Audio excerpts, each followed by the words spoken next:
ಕರಾವಳಿ ಮತ್ತು ಮಲೆನಾಡಿನಲ್ಲಿ ನಮ್ಮಲ್ಲಿ ಮೂಲಿದಾರರು, ಮೂಲಗೇಣಿ, ಚಾಲುಗೇಣಿ ಈ ರೀತಿ ಭೂಮಿಗಳಿದ್ದಾವೆ.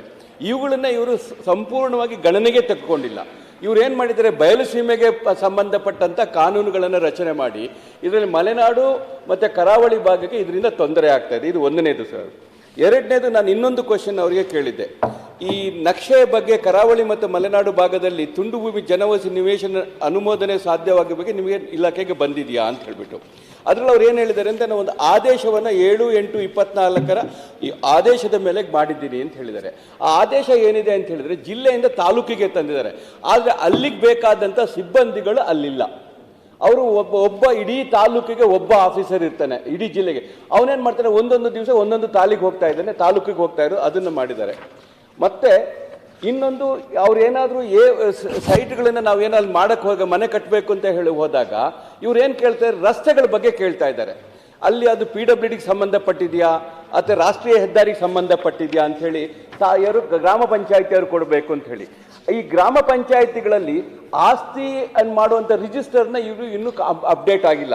ಇದು ಹೇಗಾಗಿದೆ ಅಂತ ಹೇಳಿದ್ರೆ, ಒಂದು ಕಡೆ ನಗರಾಭಿವೃದ್ಧಿ ಅವ್ರದ್ದು, ಇನ್ನೊಂದು ಕಡೆ ಪಂಚಾಯತ್ ರಾಜ್ಯದವ್ರದ್ದು. ಇವರು ಇಬ್ಬರ ಆಫೀಸರ್ಸ್ಗಳ ನಡುವೆ, ಇವರು ಇಬ್ಬರು ಇಲಾಖೆಗಳ ನಡುವೆ ಇವತ್ತು ಗ್ರಾಮ ಪಂಚಾಯತಿ ನಮಗೆ ಅಲ್ಲಿ ಅವರು ಗುರುವಾಗಿದೆ. ಈ ಗಾದೆ ಅಂತ ಹೇಳಿದ್ರೆ ಗಂಡ ಹೆಂಡರ ಜಗಳದಲ್ಲಿ ಕೂಸು ಬಡವಾಯಿತು ಅಂತ ಹೇಳಿದಾಗೆ ಇವರು ಎರಡು ಇಲಾಖೆಗಳಿಂದ ಇವತ್ತು ಗ್ರಾಮ ಪಂಚಾಯತಿಗಳಲ್ಲಿ ಇದು ತೊಂದರೆಯನ್ನು ಅನುಭವಿಸ್ತಾ ಇದ್ದಾರೆ.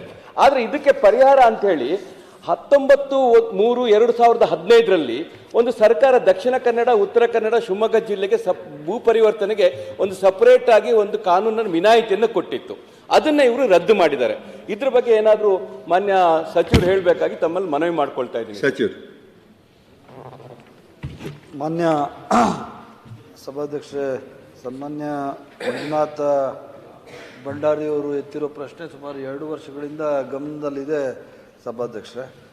ಅಂದರೆ ಬೇರೆ ಜಿಲ್ಲೆಗಳಿಗೆ ಹೋಲಿಕೆ ಮಾಡಿದ್ರೆ ಭಾಳಷ್ಟು ಕಮ್ಮಿ ಲ್ಯಾಂಡ್ ಇವರ ಭಾಗದಲ್ಲಿ, ಮಂಗಳೂರು ಭಾಗದಲ್ಲಿ, ದಕ್ಷಿಣ ಕನ್ನಡದಲ್ಲಿ ಸಿಗುವಂಥದ್ದು ಸಭಾಧ್ಯಕ್ಷ. ಇದೆಲ್ಲ ನಮಗೆ ಗೊತ್ತಿರೋವಂಥದ್ದೇ ಸಭಾಧ್ಯಕ್ಷರೇ.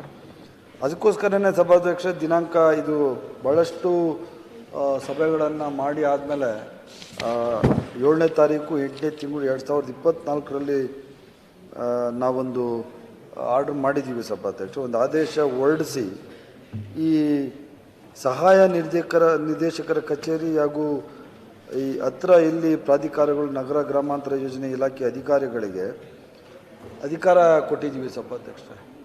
ಗ್ರಾಮ ಪಂಚಾಯತಿಗಳಲ್ಲಿ ಏನೇನು ಪ್ಲ್ಯಾನ್ ಸ್ಯಾಂಕ್ಷನ್ಗೆ ಅಪ್ಲಿಕೇಶನ್ಸ್ ಬರ್ತದೆ, ಆ ಅರ್ಜಿಗಳನ್ನೆಲ್ಲ ತಾಲೂಕ್ ಪಂಚಾಯತಿ ಆಫೀಸಲ್ಲಿ ನಮ್ಮ ಜಾಯಿಂಟ್ ಡೈರೆಕ್ಟ್ರ್ ಅವರು ಹೋಗಿ ಅವರು ಸಾಲ್ವ್ ಮಾಡ್ಕೊಂಡು ಅವರು ಎಲ್ಲೆಲ್ಲಿ ಕಾನೂನುಬದ್ಧವಾಗಿ ಅವರು ಎಲ್ಲ ರೆಕಾರ್ಡ್ಸ್ ಕೊಟ್ಟಿರ್ತಾರೆ ಸಭಾಧ್ಯಕ್ಷರೇ, ಅಲ್ಲಿಗೆ ಅವರು ಪ್ಲ್ಯಾನ್ ಸ್ಯಾಂಕ್ಷನ್ಸು ಕೊಡುವಂಥ ವ್ಯವಸ್ಥೆಯನ್ನು ಈಗಾಗಲೇ ಮಾಡಿದ್ದೀವಿ ಸಭಾಧ್ಯಕ್ಷ. ಇದು ಈಗ ಪ್ರಸ್ತುತ ಆಚರಣೆಯಲ್ಲಿ ಇದೆ ಸಭಾಧ್ಯಕ್ಷರೇ.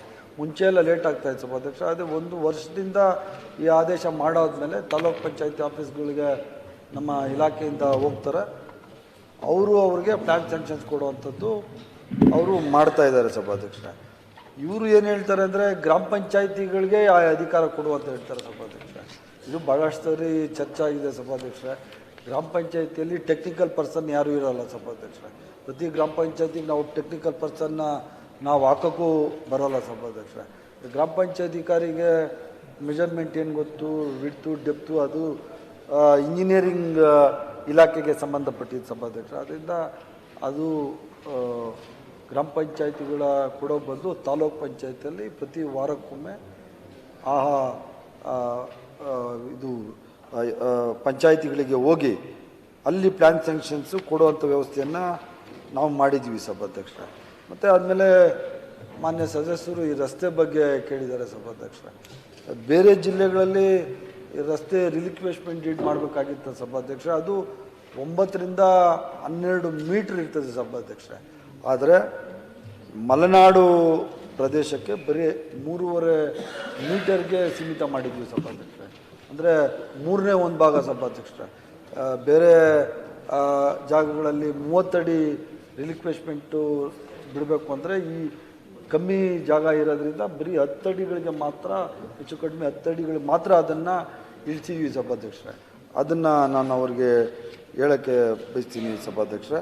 ಆದ್ದರಿಂದ ಈ ರೋಡ್ ಬಿಡ್ತ್ ಆಗಲಿ, ಈ ರಿಲಿಕ್ವೆಶ್ಮೆಂಟ್ ಡೀಡ್ಗಳಾಗಲಿ ಇವೆಲ್ಲನೂ ನಾವು ದಕ್ಷಿಣ ಕನ್ನಡಕ್ಕೆ ಪ್ರತ್ಯೇಕವಾದ ಒಂದು ನಿಯಮವನ್ನು ಮಾಡಿದ್ದೀವಿ ಸಭಾಧ್ಯಕ್ಷರೇ. ಈಗೇನು ಡಿಲೇಸ್ ಆಗ್ತಾಯಿಲ್ಲ ಸಭಾಧ್ಯಕ್ಷರೇ. ಅದಾದಮೇಲೆ ಇನ್ನೊಂದು ಪ್ರಮುಖ ಪ್ರಶ್ನೆ ಏನಿದೆ ಸಭಾಧ್ಯಕ್ಷರೇ, ಈಗ ಉದಾಹರಣೆ ಸಭಾಧ್ಯಕ್ಷರೇ, 1 ಎಕರೆ ಇರ್ತದೆ ಸಭಾಧ್ಯಕ್ಷರೇ, ಸಿಂಗಲ್ ಸೈಟ್ ಅಲಾಟ್ಮೆಂಟ್ಗಂತ ಬಂದ್ಬಿಡ್ತಾರೆ ಸಭಾಧ್ಯಕ್ಷರೇ. ಒಂದು ಎಕರೆಗೆ ಕನ್ವರ್ಷನ್ ಆಗಿರ್ತದೆ. ಆ 1 ಎಕರೆಯಲ್ಲಿ ಅವರು ಎಲ್ಲ ಬಿಟ್ಟು ಬರೀ ಒಂದು ಸೈಟ್ಗೆ ಆವಾಗ ಒಂದು ಸೈಟು ಇವಾಗ ಒಂದು ಸೈಟು ಪ್ಲ್ಯಾನ್ ಸ್ಯಾಂಕ್ಷನ್ ಬರ್ತಾರೆ. ಅದು ಮಾಡೋಕ್ಕೆ ಬರೋಲ್ಲ ಸಭಾಧ್ಯಕ್ಷರೇ. ನಮ್ಮ ಕಾನೂನಲ್ಲಿ ಹೇಳಿದೆ ಎಷ್ಟು ಎಣ್ಣೆ ಆಗಿದೆ ಆ ಇಡೀ ಜಾಗಕ್ಕೆ ಅವರು ಪ್ಲ್ಯಾನ್ ಸ್ಯಾಂಕ್ಷನ್ ತಗೋಬೇಕಾಗ್ತದೆ ಸಭಾಧ್ಯಕ್ಷರೇ. ಅವ್ರು ಯಾವಾಗಾದರೂ ಸೈಟ್ ಮಾಡ್ಕೊಂಡು ಸಭಾಧ್ಯಕ್ಷರೇ. ಯಾಕೆ ಅಂದರೆ ಯಾರಾದರೂ ಸೈಟ್ ತಗೊಳ್ಳೋವಂಥ ವ್ಯಕ್ತಿಗೆ ನ್ಯಾಯ ಸಿಗಲಿ ಅಂತ ಅಷ್ಟೇ ಸಭಾಧ್ಯಕ್ಷರೇ. ಈಗ 43,000 ಅಡಿಲಿ ಬರೀ 2,000 ಅಡಿಗೆ ಪ್ಲ್ಯಾನ್ ಸ್ಯಾಂಕ್ಷನ್ಗೆ ಹಾಕ್ಬಿಟ್ಟು ಉಳಿದಿದ್ದು ಬಿಟ್ಬಿಟ್ರೆ ಅದು ಮಾಡೋಕ್ಕೆ ಬರೋಲ್ಲ ಸಭಾಧ್ಯಕ್ಷರೇ. ಅವ್ರು ಯಾವಾಗ ಬೇಕಾದರೂ ಲೇಔಟ್ ಮಾಡ್ಕೊಂಡು ಆದರೆ ಎಣ್ಣೆ ಆದ ಜಾಗಕ್ಕೆ ಒಂದೇ ಸರ್ತಿ ಅವರು ಪ್ಲ್ಯಾನ್ ಸ್ಯಾಂಕ್ಷನ್ ತಗೋಬೇಕು ಸಭಾಧ್ಯಕ್ಷರೇ. ಇದು ಏನಾದ್ರು ಪ್ರಶ್ನೆ ಅಲ್ಲ ಸಭಾಪತಿಗಳೇ, ಯಾವಾಗಾದ್ರು ಮಾರ್ಕೊಂಡ್ಲಿ ಅಲ್ಲ ಸಭಾಪತಿಗಳೇ, ಬಹುಶಃ ಮಂತ್ರಿಗಳು ಗ್ರಾಮ ಪಂಚಾಯಿತಿಗೆ ನಮಗೆ ಅಧಿಕಾರ ಕೊಟ್ಟಿರೋದು ಏನಕ್ಕೆ ಅನ್ನೋದನ್ನು ಅವ್ರಿಗೆ ಹೇಳಬೇಕಾಗಿದೆ. ಗ್ರಾಮ ಪಂಚಾಯಿತಿನ ನಾವುಗಳು ಅಧಿಕಾರವನ್ನು ಕೊಟ್ಟು ಗ್ರಾಮ ಪಂಚಾಯಿತಿಗಳು ನಡೆಸಬೇಕು ಅಂತೇಳಿ ಗ್ರಾಮ ಪಂಚಾಯಿತಿ ಇಲಾಖೆಯಲ್ಲಿ ಇವತ್ತು ಇಂಜಿನಿಯರ್ಸ್ಗಳಿದ್ದಾರೆ. ನೀವು ಯಾಕೆ ನಿಮ್ಮ ಡಿಪಾರ್ಟ್ಮೆಂಟಿಗೆ ಅದನ್ನು ತಗೊಳ್ತೀರಾ? ಗ್ರಾಮ ಪಂಚಾಯಿತಿಗೆ ಬಿಟ್ಬಿಡಿ, ಗ್ರಾಮೀಣಾಭಿವೃದ್ಧಿ ಅವರಿಗೆ ಅವ್ರು ತಗೊಳ್ತಾರೆ. ಈಗ ನಿಮಗೂ ಅವ್ರಿಗೆ ಕಾಂಬಿನೇಷನ್ ಇರೋದಿಲ್ಲ. ನಾವು ಹೇಳ್ತಾ ಇರೋದು ಈಗ ಅವರಲ್ಲೂ ಇಂಜಿನಿಯರ್ಸ್ ಇದ್ದಾರೆ. ಅವ್ರು ಯಾಕೆ ನಿಮ್ಮ ಡಿಪಾರ್ಟ್ಮೆಂಟಿಗೆ ಬರಬೇಕು? ಗ್ರಾಮೀಣಾಭಿವೃದ್ಧಿ ಅವ್ರಿಗೆ, ಗ್ರಾಮೀಣಾಭಿವೃದ್ಧಿ ಪಂಚಾಯತ್ ರಾಜ್ಗೆ ಸಂಬಂಧಪಟ್ಟಿದ್ದು. ಅದಕ್ಕೋಸ್ಕರ ನಾನು ನಿಮಗೆ ಹೇಳ್ತಾ ಇರೋದು, ಇದು ಗ್ರಾಮೀಣಾಭಿವೃದ್ಧಿ ಪಂಚಾಯತಿಗೆ ಸಂಬಂಧಪಟ್ಟದ್ದನ್ನು ನೀವು ಅವ್ರ ಇಲಾಖೆಗೆ ಕೊಡಿ, ಅವರು ಡಿಸಿಷನ್ ತಗೊಳ್ಳಿ. ಯಾಕಂತ ಹೇಳಿದ್ರೆ ಈಗೇನಾಗಿದೆ, ನೀವು ಅರ್ಧ ಡಿಸಿಷನ್ ತಗೊಳ್ಳೋದು, ಅವ್ರು ಅರ್ಧ ಡಿಸಿಷನ್ ತಗೊಳ್ಳೋದು. ನಾನು ಆವಾಗಲೇ ಹೇಳ್ದಾಗೆ ಗಂಡ ಹೆಂಡ್ರಿ ಜಗಳದ ಇದು. ಅದಕ್ಕೋಸ್ಕರ ನಾನು ನಿಮ್ಮಲ್ಲಿ ಮನವಿ ಮಾಡ್ಕೊಳ್ತಾ ಇರೋದು ಸರ್, ಇದರಲ್ಲಿ ಈ ಪಂಚಾಯತ್ ರಾಜ್ಯಕ್ಕೆ ಇದನ್ನ ಸಂಪೂರ್ಣವಾಗಿ ಗ್ರಾಮೀಣ ಪಂಚಾಯತ್ ರಾಜ್ಯಕ್ಕೆ ಕೊಡ್ಲಿ ಇವರು. ಅಲ್ಲಿ ಯಾಕಂತಂದ್ರೆ ಅಲ್ಲಿ ಇಂಜಿನಿಯರ್ಸ್ ಇದ್ದಾರೆ, ZP ಇಂಜಿನಿಯರ್ಸ್ ಇದ್ದಾರೆ, ZP ಡಿಪಾರ್ಟ್ಮೆಂಟ್ಸ್ ಇದೆ, ಅವ್ರ ಅದಗಳನ್ನು ನೋಡ್ಕೊಳ್ಳಿ. ಇವರು ಇವತ್ತೇನಾಗುತ್ತೆ, ಬಯಲು ಸೀಮೆಯಲ್ಲಿ ಸಿಟಿಗಳಲ್ಲಿ ಬರುವಂಥ ಕಾನೂನುಗಳನ್ನು ಇವತ್ತು ಗ್ರಾಮ ಪಂಚಾಯತಿಗೆ ನಾವು ಅಳವಡಿಸಿದ್ರೆ ಹಾಗಾದ್ರೆ ಗ್ರಾಮ ಪಂಚಾಯತಿಗೆ ಅಧಿಕಾರ ಏನಾಗಿದೆ? ನಾನು ಕೇಳ್ತಿರೋದಿಷ್ಟೇ, ಗ್ರಾಮ ಪಂಚಾಯತಿ ಅವರಿಗೆ ಅಧಿಕಾರವನ್ನು ಕೊಟ್ಟಿದ್ದೀರಾ. ಇವತ್ತು ಇಂಜಿನಿಯರ್ ಇಲ್ಲ ಅಂತ ಹೇಳಿ ಯಾಕೆ ಗ್ರಾಮ ಪಂಚಾಯತಿಯ ಸಂಪೂರ್ಣ ಇದನ್ನ ನೀವು ನಮ್ಮನ್ನು ಇದು ಮಾಡ್ತಾ ಇದ್ದೀರಾ, ಗ್ರಾಮ ಪಂಚಾಯತಿನ? ಹಾಗಾಗಿ ನನ್ನ ಮನವಿ ಇಷ್ಟೇ, ಈಗ ಹಿಂದೆ ಏನು 2014ರಲ್ಲಿ ಕಾನೂನನ್ನ ಮಾಡಿ ಗ್ರಾಮ ಪಂಚಾಯತಿ ಅವರಿಗೆ ಅಧಿಕಾರವನ್ನು ಕೊಟ್ಟಿದ್ರು, ಅದನ್ನ ಇವರು ಮುಂದುವರಿಸಿಕೊಂಡು ಹೋಗ್ಲಿ ಅಂತೇಳಿ ತಮ್ಮಲ್ಲಿ ಮನವಿ ಮಾಡ್ಕೊಳ್ತಾ ಇದ್ದೀನಿ ಅಧ್ಯಕ್ಷ. ಮೊನ್ನೆ ಸಭಾಧ್ಯಕ್ಷರೇ, ಇದು Karnataka town and country planning act ಇದಕ್ಕೆ ಇಂಜಿನಿಯರ್ಸ್ ಅಂದ್ರೆ ಟೌನ್ ಪ್ಲಾನರ್ಸ್ ಟೌನ್ ಪ್ಲಾನರ್ಸ್ ಇದರಲ್ಲಿ ಗ್ರಾಮ ಪಂಚಾಯತಿಗಳಲ್ಲಿ ಇರಲ್ಲ ಸಭಾಧ್ಯಕ್ಷರೇ. ಟೌನ್ ಪ್ಲಾನರ್ಸ್ ಅವ್ರಿಗೆ ಕರ್ನಾಟಕ ನಮ್ಮ ಟೌನ್ ಅಂಡ್ ಕಂಟ್ರಿ ಪ್ಲಾನಿಂಗ್ ಅಲ್ಲಿ ಟೌನ್ ಪ್ಲಾನರ್ಸ್ಗೆ ಮಾತ್ರ ನಕ್ಷೆ ಅನುಮೋದನೆ ಕಟ್ಟಡ ಕಟ್ಟಲಿಕ್ಕೆ ಅಧಿಕಾರ ಇರುವಂಥದ್ದು. Only for town planners. ಅವರು ನುರಿತ ವ್ಯಕ್ತಿಗಳಾಗಿರ್ತಾರೆ, ಅವ್ರಿಗೆ ಮಾತ್ರ ಅಧಿಕಾರ ಇರ್ತದೆ ಸಭಾಧ್ಯಕ್ಷರೇ. ಅದರಿಂದ ಅದನ್ನ ಗ್ರಾಮೀಣಾಭಿವೃದ್ಧಿಗೆ ಗ್ರಾಮ ಪಂಚಾಯತ್ಗಳಿಗೆ ಕೊಡುವಂಥದ್ದು ಕಾನೂನಲ್ಲಿ ಇಲ್ಲ ಸಭಾಧ್ಯಕ್ಷ. ಸಭಾಪತಿಗಳೇ, ಅವ್ರು ಏನ್ ಹೇಳ್ತಾ ಇದ್ದಾರೆ,